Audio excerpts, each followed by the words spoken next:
আজকে তোমাদের উৎপাদকের বিশ্লেষণ দেখাবো। ধরো একজন এক্স স্কোয়ার প্লাস 6x এটা একটি বহুপদী সংখ্যা মান লিখলো।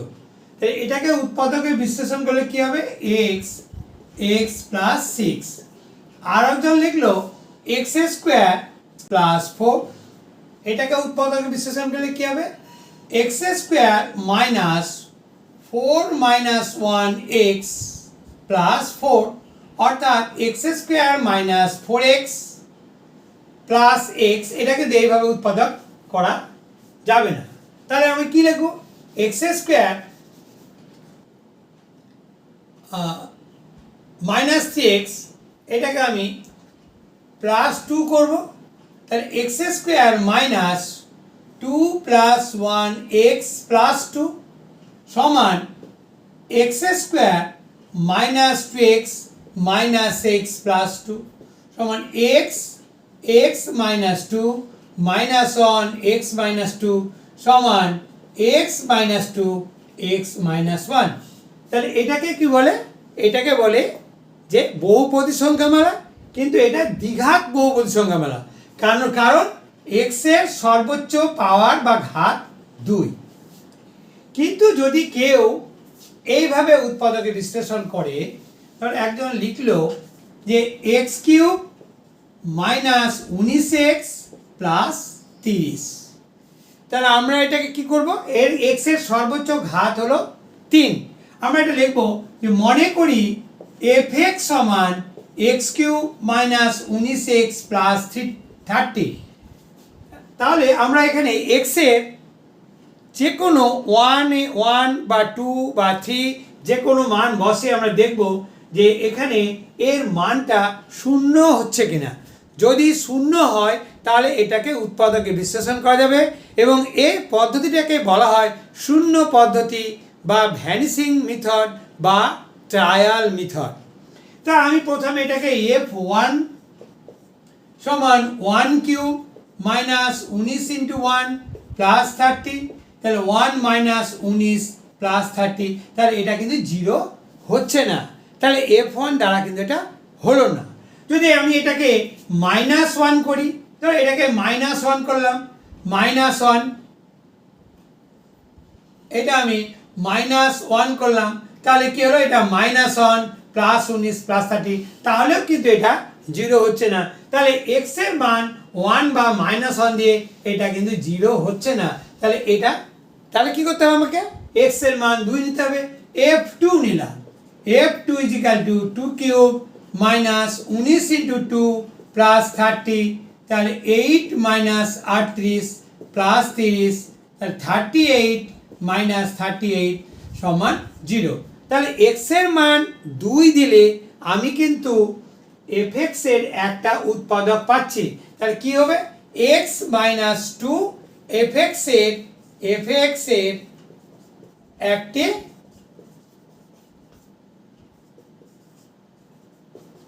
উৎপাদক হবে। এটা বুঝতে পারছো সহজে? তাহলে আমি কি করব? তাহলে আমি এটাকে উৎপাদকে বিশ্লেষণ করতে গেলে আমায় কি করতে হবে? x cube minus 19x plus 30 সমান, প্রথমে আমি লিখব কি? এই x কিউব মানটাকে লিখব। আমার x মাইনাস 2 দরকার, তাহলে আমার এখানে কি দরকার? Minus 2x square. লক্ষ্য করে দেখো এখানে x স্কোয়ার কমন নিলে x মাইনাস 2 থাকবে, কিন্তু এই রাশিমালায় আমার কিন্তু 2x স্কোয়ার বলে কোনো পদ নাই। তাহলে আমি কি লিখবো? এটাকে আমি প্লাস 2x স্কোয়ার দিয়ে, যার জন্য এটাকে ভ্যানিসিং পদ্ধতি বলা হয়। 2x করলাম, তাহলে আমার কি দরকার? এখানে 2x যদি কমন নিই তাহলে এখানে মাইনাস 4x করতে হবে। আবার মাইনাস 4x, এখানে মাইনাস 19x, তাহলে এর সঙ্গে তুমি আর কত দিলে? মাইনাস 15x দিলে, তাহলে যা এলো প্লাস 30। তুমি লক্ষ্য করে দেখো যে এখানে যে পদগুলো আছে এখানে সেই পদগুলো আছে কিনা, কারণ x কিউব আছে, এটা কেটে যাচ্ছে, মাইনাস 4x আর মাইনাস 15x মাইনাস 19x থাকছে, প্লাস 30 থাকছে। এবার আমি একটা কমন নিব, x স্কোয়ার কমন নিয়ে নেব, তাহলে এক্স মাইনাস টু থাকলো plus two x minus two minus 15 x minus two হলো। এবার আমি কি করব, x minus two x square plus two x minus 15। এবার এটাকে আবার পুনরায় উৎপাদকে বিশ্লেষণ করা যাবে, কারণ এটাকে বলা হয় মিডল ফ্যাক্টর বা মধ্য সহগ বিশ্লেষণ। এটা তোমরা আগে শিখেছ। X minus two x square plus 5 minus 3 x minus 15 সমান x minus two x square plus 5x minus 3x minus 15 সমান x minus two x plus 5 minus 3 x plus 5 সমান x minus two x minus 3 x plus 5। এগুলোকে বলা হয় vanishing পদ্ধতি। এর আরেকটা উৎপাদক দেখাচ্ছি।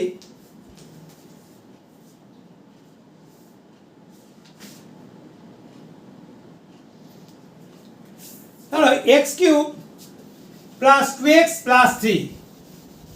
আরেকটা উৎপাদক দেখো x cube plus two x plus 3 plus 3। তাহলে এগুলো দেখো সবগুলোই কিন্তু পজিটিভ আছে এর প্রত্যেকটা মানে। তাহলে আমি যদি এক্স এর পজিটিভ কোনো মান নেই তাহলে কিন্তু এটা ভ্যানিসিং পদ্ধতিটা হবে না। তাহলে আমাকে কি লিখতে হবে, প্রথমে আমাকে মাইনাস দিতে হবে। তাই এটা মনে করো এফ এক্স ইজিক্যাল টু এত, তাহলে F minus 1 is equal to minus 1 cube plus 2 into minus 1 plus 3। তাহলে কি হলো মাইনাস 1 মাইনাস 2 প্লাস 3, তাহলে মাইনাস 3 প্লাস 3 সমান 0। তাহলে এক্স এর মান যদি মাইনাস 1 দেই তাহলে এই পলিনোমিয়ালটার বা এই বহুপদী সংখ্যামালার মান কিন্তু শূন্য হচ্ছে। তাই একে ট্রায়াল মেথড বা ভ্যানিসিং মেথডে কিন্তু এটাকে করা যাবে। তাহলে এক্স ইজিক্যাল টু মাইনাস 1 নিলাম, তাহলে এর উৎপাদকটা কি দাঁড়াবে, x plus 1 is equal to x plus 1 কিন্তু এর উৎপাদকটা দাঁড়াবে। তাহলে এর প্রতি ক্ষেত্রে আমি এক্স প্লাস 1 নেব। কি করব, এটাকে এক্স কিউব এফ এক্স সমান x cube plus two x plus 3। তাহলে কি করব, আমি এক্সে এক্স প্লাস 1 হয় প্রতি ক্ষেত্রে, x cube plus x square plus x square. তাহলে প্লাস এক্স স্কোয়ার নিলে আমাকে মাইনাস এক্স স্কোয়ার করতে হবে। এটা কাটলাম আমি, এখানে এক্স স্কোয়ার নেই। এবার আমি কি করব, এখানে মাইনাস এক্স নিব, মাইনাস এক্স নিব। কেন, এখানে মাইনাস এক্স কমন নিলে আমাকে এক্স প্লাস 1 থাকবে, এখানে এক্স স্কোয়ার কমলে এক্স প্লাস 1 থাকবে। তাহলে এখানে এক্স স্কোয়ার কেটে গেল, কিন্তু এখানে তো প্লাস 2x আছে। তাহলে আমাকে কি করতে হবে, তাহলে আমাকে করতে হবে প্লাস 3x প্লাস 3। দেখো তো এই দ্বিতীয় লাইন থেকে প্রথম লাইনটা আমার একই আছে কিনা, একই আছে। কেন, এক্স স্কোয়ারটা কেটে যাচ্ছে, minus x plus 3x 2x হচ্ছে, আর প্লাস 3 হচ্ছে। তাহলে এই লাইনটা সেখানে দিয়ে এবার আমি চোখ বন্ধ করে এক্স স্কোয়ার কমন নিব, এক্স প্লাস 1 হবে, মাইনাস এক্স প্লাস 1 হলো, প্লাস 3 এক্স প্লাস 1 হলো সমান x plus 1 x square minus x plus 3 আমার উৎপাদকে বিশ্লেষণ হয়ে গেল। এটা পুনরায় উৎপাদক বিশ্লেষণ করা যাবে না, তাই আমরা এটা এখানে রেখে দিলাম। এইটা হবে অ্যান্সার। এইটাকে বলছে ভ্যানিসিং পদ্ধতি।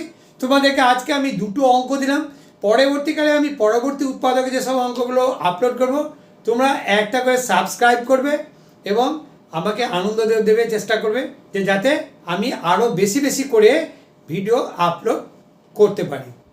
ওকে।